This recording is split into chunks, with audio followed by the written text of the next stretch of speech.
আসসালামু আলাইকুম এভরিওয়ান। এই প্রচণ্ড গরমে আপনার মন এবং প্রাণকে জুড়িয়ে দেওয়ার মতো একটা ম্যাঙ্গো মিল্কশেকের রেসিপি নিয়ে হাজির হলাম। খুবই সহজ এবং অল্প উপকরণে কিভাবে বাসায় বসে এরকম একটা মিল্কশেক তৈরি করে নিতে পারেন সেটার রেসিপি আজকে দেখাবো। তা আমি প্রথমে এখানে বড় একটি সাইজের পাকা আম নিয়ে নিয়েছি এবং এটাকে আমি কিউব করে ছোট করে কেটে নেব। ঠিক এভাবে করে চাইলে আপনারা আরও কিছুটা বড় করেও কেটে নিতে পারেন। এবার নিয়ে নিচ্ছি ব্লেন্ডারের একটি বড় জার। এবার এর মধ্যে যে আমটা আমরা কেটে রেখেছিলাম সেগুলো দিয়ে দিচ্ছি।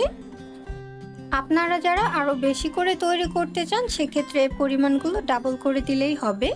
এখানে 2 টেবিল চামচ পরিমাণ দিয়ে দিলাম চিনি, আর 1 কাপ দিয়ে দিচ্ছি ঠান্ডা চিল করে রাখা দুধ।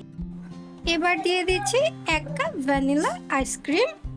চাইলে এ পর্যায়ে বরফও ব্যবহার করতে পারেন, তবে আমি এখানে যেহেতু দুধটা একেবারে ঠান্ডা নিয়েছি তাই বরফটা ব্যবহার করলাম না। এবার খুব সুন্দর করে ব্লেন্ড করে নিলেই আমাদের ম্যাঙ্গো মিল্কশেক রেডি। এবার পরিবেশন করে নেওয়ার পালা।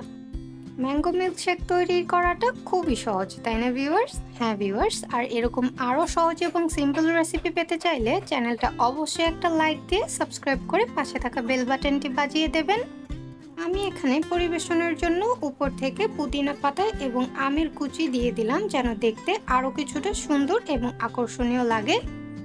আশা করছি আমার আজকের রেসিপি আপনাদের কাছে ভালো লেগেছে। তো সকলের সুস্থতা কামনা করে আজকের মতো বিদায় নিচ্ছি। আল্লাহ হাফেজ।